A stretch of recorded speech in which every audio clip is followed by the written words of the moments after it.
वो last class में मैंने और आपने डिस्कस किया था। अगर हम बात करें टैक्स एडमिनिस्ट्रेशन कंपनीज की, तो आई थिंक मैंने और आपने ये डिस्कशन की थी कि रिटर्न सबमिट करते हैं पीरियड ऑफ अकाउंट के 12 महीने बाद। नॉर्मली पेमेंट देते हैं हम एंड ऑफ अकाउंटिंग पीरियड के 9 महीने 1 दिन के अंदर कंपनीज पेमेंट पे करती हैं अपनी कॉर्पोरेशन टैक्स लायबिलिटी। लेकिन अगर आप लार्ज कंपनी हो, मीन लार्ज कंपनी से मुराद है अगर आपके ऑगमेंटेड प्रॉफिट 1.5 मिलियन से ज्यादा है और आप लेट्स से आपके ऑगमेंटेड प्रॉफिट 1.5 मिलियन से ज्यादा है, तो आप लार्ज कंपनी हो, आपको इंस्टॉलमेंट्स में पे करना है। लेकिन अगर आप ये दो कंडीशन, आपको इंस्टॉलमेंट में पे करने की जरूरत नहीं है अगर आपके ऑगमेंटेड प्रॉफिट 1.5 से ज्यादा है बट 10 मिलियन से कम है and you are not large in the previous year, तो आप इंस्टॉलमेंट में ना पे करें। और इवन अगर आप लार्ज बन जाते हो, आपकी लाइबिलिटी अगर 10,000 से कम है, तो भी इकट्ठी पे कर देना, इंस्टॉलमेंट में मत पे करना। फिर ये जो 1.5 मिलियन की या जो 10 मिलियन की लिमिट है, ये शॉर्ट अकाउंटिंग पीरियड और नंबर ऑफ एसोसिएटेड कंपनीज के हिसाब से डिवाइड भी होती है। इंस्टॉलमेंट कब देनी है? First second third instalment, 4 instalment देनी है।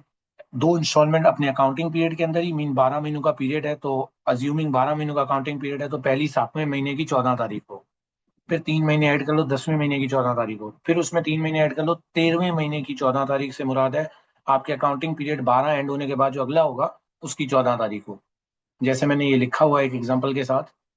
अब आज की क्लास में हम अगर डिस्कशन कर रहे हैं तो याद रखना कंपनीज अपनी लाइबिलिटी खुद कैलकुलेट करती हैं और विद इन 12 महीने 9 मंथ्स रिटर्न जमा होता है। ये वाली बात मैंने और आपने डिस्कस कर ली थी। और ये सारा ऑनलाइन होता है, सही है, ऑनलाइन सबमिट होता है, पेमेंट भी ऑनलाइन होती है। IXBRL सॉफ्टवेयर है जो इनका यूज करता है। रिटर्न के अंदर क्लेम करते हो, जितने भी क्लेम्स हैं रीपेमेंट वगैरह के, वो आप क्लेम करते हो।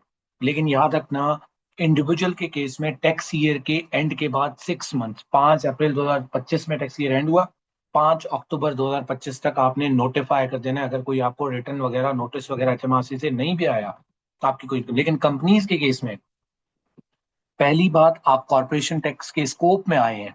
कॉर्पोरेशन टैक्स के स्कोप में आए हैं, दो अलग चीजें हैं।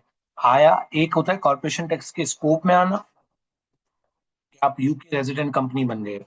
सेकंड है कि अब आपकी कोई टैक्सेबल इनकम या गेन्स आना शुरू हो गए हैं, मीन TTP आना शुरू हो गए हैं। कंपनी जो कि विद इन द स्कोप आती है पहली बार, तो HMRC को अपने अकाउंटिंग पीरियड के विद इन 3 मंथ्स में, with in 3 months of accounting period आपने HMRC को नोटिफाई करना है कि सर हम आपके कॉर्पोरेशन टैक्स के स्कोप में आ गए हैं। आया, ये चार्जेबिलिटी का ये है, ये तो कॉर्पोरेशन टैक्स के स्कोप का है। कॉर्पोरेशन टैक्स के नोटिफिकेशन ऑफ चार्जेबिलिटी क्या है कि जब वाकई ही कोई इनकम वगैरह कमाना शुरू कर लो, तो वो कब HMRC को इन्फॉर्म करना है? पहली बात तो HMRC से नोटिस आ जाएगा, नहीं नोटिस आया तो एंड ऑफ अकाउंटिंग पीरियड के 12 महीनों के अंदर नोटिफाई करना है।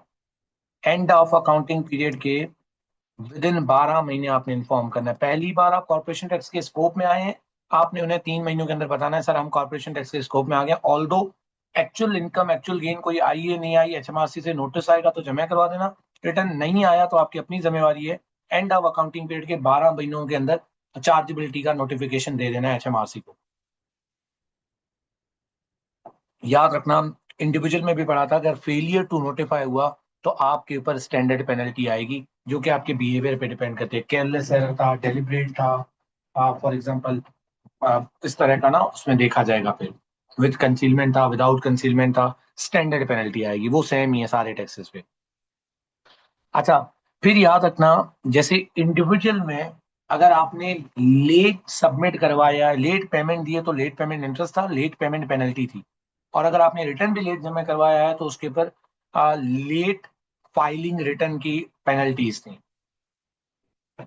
अच्छा, अब इससे रिगार्डिंग हम पढ़ते हैं डिटर्मिनेशन असेसमेंट क्या है। वही रूल है कि कंपनी जानबूझ के अपना रिटर्न नहीं जमा करवाती तो HMRC आपको एक अमाउंट डिटरमाइन करके दे देती है and you can not appeal, आपको अपना रिटर्न जमा करवाना पड़ेगा। और फाइलिंग डेट की, मतलब यहाँ पे डिटर्मिनेशन असेसमेंट वही है, वहां पे भी वही था कि जो आपकी फाइलिंग डेट है 31 जनवरी 2026 इंडिविजुअल में, उसके 3 साल थे 31 जनवरी 2029 तक थे।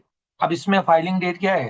अब आपने फाइलिंग डेट है पीरियड ऑफ अकाउंट, आपने कंपनीज के केस में फाइलिंग डेट क्या है? रिटर्न कब सबमिट करवाना है? पीरियड ऑफ अकाउंट एंड होने के बाद विद इन 12 महीने। उसका मतलब है HMRC ने अमाउंट रिटर्न, अगर आपने रिटर्न नहीं जमा करवाया तो HMRC डिटर्मिनेशन असेसमेंट करेगी, एक अमाउंट असेस करके आपको बताएगी कब, within 3 years end of filing date, filing date के 3 सालों के अंदर। याद रखना, रिकॉर्ड्स कंपनी ने कब तक संभाल के रखने हैं, जितने भी कंपनीज के रिकॉर्ड हैं वो वही है लेटर ऑफ, मतलब लेटर ऑफ। वहां पे अलग रूल थे, वहां पे रिकॉर्ड्स के अलग रूल थे इंडिविजुअल में, यहाँ पे लेटर ऑफ वाला रूल है 6 years, 6 years after the end of accounting period, 6 years normally apply होता है। ये वाले रूल अप्लाई नहीं होते क्योंकि ये दोनों पहले हो जाते हैं कंप्लायंस चेक, तो इसलिए 6 years वाला रूल अप्लाई होता है। कंपनीज ने रिकॉर्ड 6 सालों तक रखने हैं, नहीं रखे तो पेनल्टी चार्ज होगी। अमेंडमेंट्स और एरर्स, HMRC एरर जिस दिन आपने रिटर्न जमा करवाया उसके विद इन 9 months के अंदर, जिस दिन रिटर्न जमा करवाया है, कंपनी कब जमा करवा सकती है रिटर्न, फाइलिंग डेट की। अगर आप रिटर्न जमा करवा रहे हो 31 मार्च का, तो फाइलिंग डेट है 31, 12 महीने, इसके अगले 12 महीनों के अंदर आप कोई भी अमेंडमेंट कर सकते हो। कंपनीज के अमेंडमेंट्स और एरर्स का कॉन्सेप्ट ऐसे ही है कंपनीज की। बाद में पता चला एरर वगैरह, तो फिर आप रीपेमेंट रिलीफ वगैरह या recover any corporation tax overpaid claim कर सकते हो, उसका ये रूल है। उसके लिए विद इन 4 years है, of the end of accounting period. सही है, अमेंडमेंट एरर्स का हो गया, ओवर पेमेंट वाला हो गया, ये चीज में और आप डिस्कस कर चुके हैं। इंटरेस्ट वही रूल है, लेट पेमेंट इंटरेस्ट ऑटोमेटिकली, अगर आपने कॉर्पोरेशन टैक्स लेट पे किया 7.75% है, रीपेमेंट पे 4.425 है। टैक्स रेट्स में ये रेट दिए भी होते हैं, कब से कब होता है वही है, लेट जमा करवाओगे। सही है। और याद रखना, interest paid to HMRC trading expense नहीं है, तो अलाउबल फ्रॉम ट्रेडिंग प्रॉफिट्स नहीं है।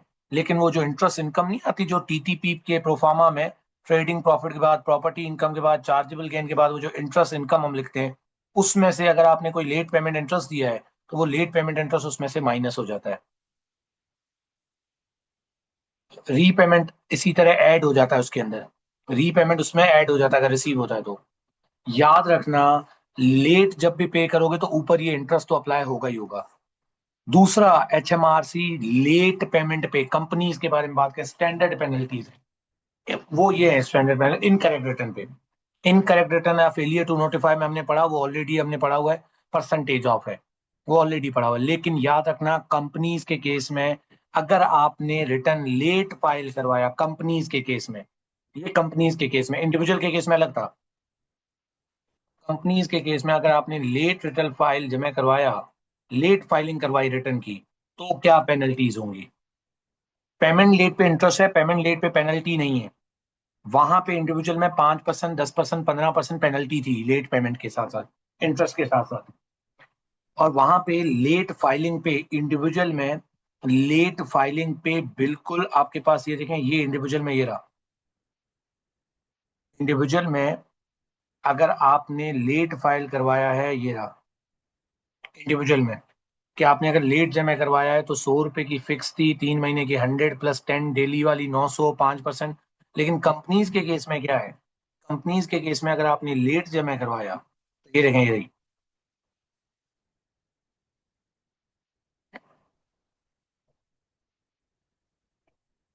वेट,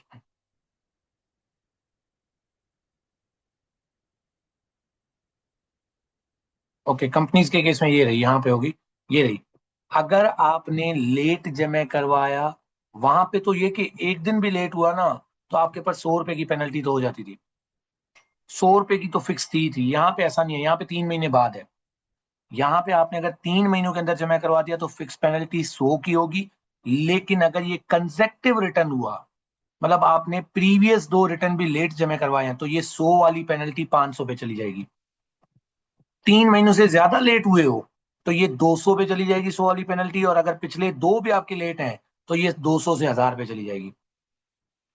इसको कहा जाता है टैक्स गियर्ड पेनल्टीज। कंपनी ने, प्लीज मेरी बात गौर से सुनो, कंपनी ने अगर अपना रिटर्न लेट फाइल करवाया है, कंपनी की बात कर रहा हूं, अगर 3 महीनों के अंदर, फाइलिंग डेट क्या है, end of accounting period 31 March 2000, period of account 31 मार्च 2025 में पीरियड अकाउंट एंड हुआ, फाइलिंग डेट थी 31 मार्च 2026, आपने रिटर्न जमा करवाया 30 अप्रैल पे, एक महीना भी लेट हुआ है, फिक्स पेनल्टी होगी 100 की। लेकिन प्रीवियस 2 रिटर्न भी आपके लेट थे प्रीसीडिंग पीरियड के भी, तो ये 100 वाली 500 पे चली जाएगी। अगर ये 3 महीने से ज्यादा लेट करवाया आपने, जून में जमा करवाया है, मार्च अप्रैल मई जून जुलाई में जमा करवाया है, 3 महीने से ज्यादा हो गया, 200 और 1000, 6 से 12 महीने अगर लेट है, तो ये वाली पेनल्टीज के अलावा 100, 200 या 500, 1000 के अलावा 10% ऑफ एडिशनल 10% ऑफ टैक्स आएगा। Outstanding 6 months after filing date, जो भी आउटस्टैंडिंग है उसका 10%। अगर 12 महीनों से ज्यादा लेट हो गए तो 10 वाला 20 पे चला जाएगा, उनके अलावा एडिशनल है ये। रिकॉर्ड्स नहीं रखे तो वही 3000 की पेनल्टी है। जैसे इधर देखें क्या क्या पेनल्टीज आएंगी रिजल्ट ऑफ लेट सबमिशन।